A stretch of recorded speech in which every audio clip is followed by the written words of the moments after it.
सजना छोड़ो मेरा दिल ना माने, दिल ना तोड़ो तू कुछ ना जाने, कुछ ना जाने।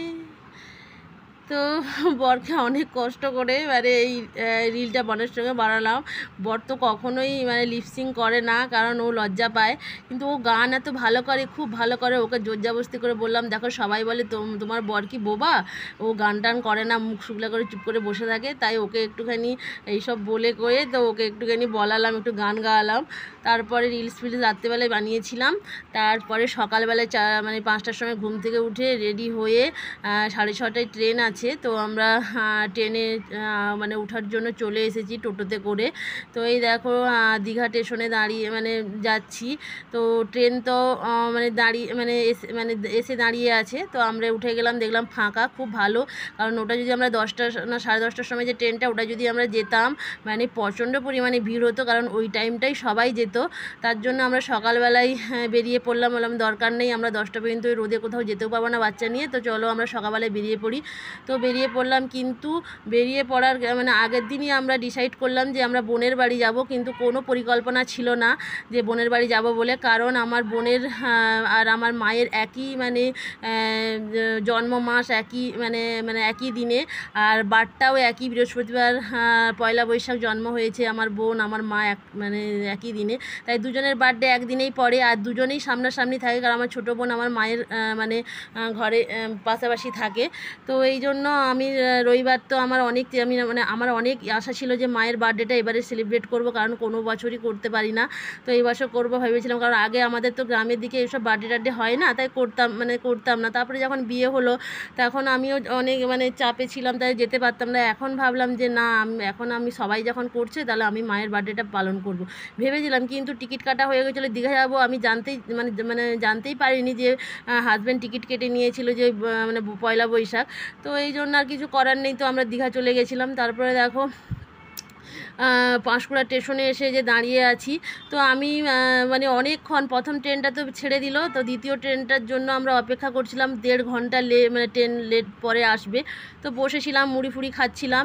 তো দেখো যেটা কথা হচ্ছে, মানে বোন, আমি রবিবার তো যেতে পারিনি, তো বোনকে বলেছিলাম যে মা মানে তোরা একটু করে কিছু খাবি, মাকে ডেকে, আর আমি যাই, তারপর আমি ভাবছি যাবো, যদি যাই তারপরে আবার যা হওয়ার হবে। তো বোন অনেক কিছু রান্নাবান্না করে মাকে ডেকেছিল, মা বাবা আসতে পারেনি গরমের জন্য। তো সৌমেন যে দিয়ে এসেছিলো, মানে আমার বোনের হাজব্যান্ড যে দিয়ে এসেছিলো, ওর শাশুড়ি মা এসেছিলো ওকে ফোঁটা দেওয়ার জন্য, কারণ মায়ের তো কালাউস হচ্ছে, তার জন্য মা হচ্ছে ফোঁটা দিতে পারবে না, তার ওর শাশুড়ি এসেছিলো। তো যাই হোক, এই দেখো আমরা বালিচক স্টেশনে নেমে গেছি, নেমে এই যে হেঁটে হেঁটে যাচ্ছি বোনের বাড়ির একটু সামনেই, মানে 10 মিনিট হেঁটে যেতে হয়। তো আমরা হেঁটে হেঁটে যাচ্ছি, ও তো লাগেজ নিয়ে টেনে টেনে যাচ্ছে, আর আমি তো ভিডিও করে করে যাচ্ছি। তারপরে এই দেখো বোনের বাড়ির রাস্তাটায় ঢুকে পড়েছি। আর বোন মানে আমরা যখন যেয়ে দেখলাম যে বোন বাড়িতে নেই, কারণ বোন ওর মেয়েকে স্কুলে ছাড়তে গেছে, কিছুটা রান্না এগিয়ে দিয়ে গেছে, ওর শাশুড়ি আছে। তো ওর শাশুড়ি যেতেই ও অর্ণবকে শরবত টরবত দিল। তো এই দেখো ঢুকে পড়েছি। তো আমাদের যাওয়ার কথা ছিল না, কিন্তু কেন গেলাম বলো তো, মানে গেলাম বলতে মানে অর্ণবের প্রমোশন হয়েছিল, তাই ওদেরকে মানে খাওয়ানোর কথা ছিল। তো তার জন্য মানে ভাবলাম যে চলো তাহলে, ওদের বার্থডে আছে, তো ওই সময় মা বাবাকে ডেকে নেবো, ওখানে খাইয়ে দেবো। ছোটো বোনকে ডেকেছিলাম, তো ছোটো বোনের ছেলের পরীক্ষা, তাই জন্য ছোটো বোন আসতে পারে না। তাই অর্ণব বললো যে পরে ছোটো বোনকে আমি মানে খাইয়ে দেবো ওদের বাড়ি গেলে। তো এখন যখন ওর শাশুড়ি আছে, তো চলো আমরা তাহলে ওখানে গিয়ে একটুখানি মাটাকে একটুখানি খাইয়ে দিয়ে আসি। তো তার জন্যই আমরা ওখানে চলে গেছিলাম। তো এই দেখো বোনের বাড়ি ঢুকে পড়েছি। তো বোনের শাশুড়ি মা শরবত টরবত দিল, তো একদম পায়ের উপর পা দিয়ে বসে গেছে, আর আমি একটু ভিডিও করছি। আমি চেঞ্জ করে নিলাম, কারণ এত গরম। তারপরে এই দেখো বোন চলে এসেছে, কিছুটা রান্না এগিয়ে রেখে গেছিলো, আবার রান্না করতে আমি বললাম, অর্ণব বলছে যে কিছু রান্না করতে হবে না, যা করেছো এত গরমে। বোন বলছে হ্যাঁ এতদিন পরে এসেছো, আর কিছু রান্না করবো না, এটা বললে হয়? তারপরে আমি তো চেঞ্জ করে একটু মানে আমি বললাম যে বাবুকে একটু ভাত খাইয়ে নিই, তার জন্য আমি একটু বলে আগে ভিডিও করে নিই। দেখো বোন কিছুটা মানে যে রান্না করেছিল, মানে অনেক কিছু রান্না করেছিল। ওর জামাইবাবু তো সবসময় যায় না, আমিই যাই। তো জামাইবাবুর জন্য অনেক কিছুই রান্না করেছিল। তারপর ওর জামাইবাবুকে গুছিয়ে খেতে দিল। ও যে একটু টিফিন করেছিল, টিফিন করার পরে তারপরে আবার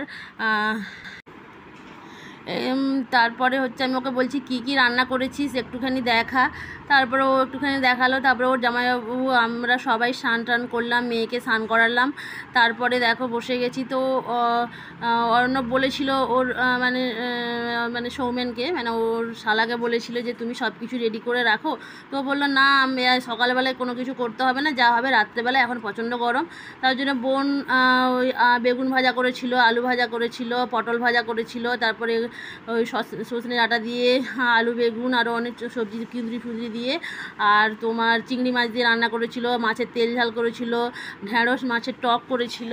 তো এইগুলো দিয়ে আমরা দুপুরের লাঞ্চটা কমপ্লিট করলাম।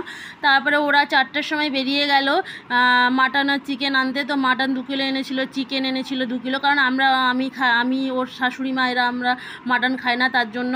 আর মানে আমার বোনের মেয়েও অত মাটন ভালোবাসে না, তার জন্য আমাদের জন্য চিকেন আনলো। তো মা বাবাকে বলেছিলাম আসতে, কিন্তু মা বাবা ওখানে কোথায় কিছু মানে অনুষ্ঠান ছিল আমাদের পাশের বাড়িতে, তার জন্য ওরা আসতে পারেনি।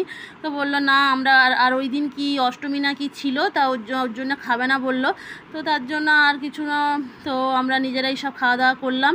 তো তারপরে আর কেক তো আর কাটা গেল না, কারণ মা কেক ওই দিন কাটবে না, পরে আর কেক কী হবে, মা তো আসলোই না, আর কেক কাটা হলো না। তো এই যে আমি আর ও শাশুড়ি মা দুজনে মিলে খেতে বসে গেছি। তারপরে বোন আমাকে বলছি কি, আমি বোনকে বলছি কি রান্না কেমন হচ্ছে। আমি বলছি বোনকে যে খুব সুন্দর রান্না হয়েছে, আমার না নিজের হাতে রান্না আর খেতে ভালো লাগে না। তারপরে আমরা মঙ্গলবার ওখানে স্টে করেছিলাম, তো ওখানে আমরা কোনো ব্লগ করতে পারিনি, তো করিনি, কারণ আমার ভালো লাগছিল না আর ব্লগ করতে। তারপরে মা মঙ্গলবার রাতের বেলা দেখা করতে এসেছিলো, পাশের বাড়ি পুজো ছিল, প্রসাদ দিতে এসেছিলো, আমাদেরকে অনেক করে ডেকেছিলো, আমরা যেতে পারিনি, তাই মা প্রসাদ নিয়ে এসেছিলো। তো মায়ের সঙ্গে রিলস বানালাম, মায়ের সঙ্গে অনেক গল্প করলাম 11টা পর্যন্ত। তারপরে সৌমেন যে ছেড়ে দিয়ে আসলো। তারপরে মঙ্গলবার রাতের বেলা 11টার সময় অর্ণব সকালবেলায় অফিস গেছিলো, ওখান থেকে আবার ব্যাক করে আবার বালিচকে এসেছিলো আমাদেরকে বুধবার দিন বিকেলে নিয়ে যাবে বলে, কারণ এত লাগেজ নিয়ে আমি তো যেতে পারবো না, তাই। তো এই দেখো আমরা দুপুরবেলা খাওয়া দাওয়া করে বিকেলবেলায় বেরিয়ে গেছি। বোন সাথে আসছে ছাড়তে, বোনের মনটা খারাপ হয়ে গেছে, আমারও মনটা কেমন খারাপ হচ্ছে। তো আমরা এসে গেলাম। তো বোন নাইটি পরে আছে বলে ও আর আসলো না। তো ওর ওখানে সবাই জিজ্ঞেস করছে কি এটা কি তোমার মানে মানে আমার 2 বোন এক ঘরে বিয়ে হয়েছে না, তাই জন্য না এ আমার বড় দিদি, এরকম বলছে। তারপরে আমরা এই যে হেঁটে হেঁটে আসছি, গল্প করে করে, ওরা 2 ভাই গল্প করছে আর আমি ভিডিও করছি। তো বোন এইটুকু পর্যন্ত এসেছিলো, আর আসতে পারলো না, কারণ ও বললো না গরমে আর চেঞ্জ করবো না, আমি যাব না, তো যতটা আমি আগাতে পারি করবো, আর আমি যাব না।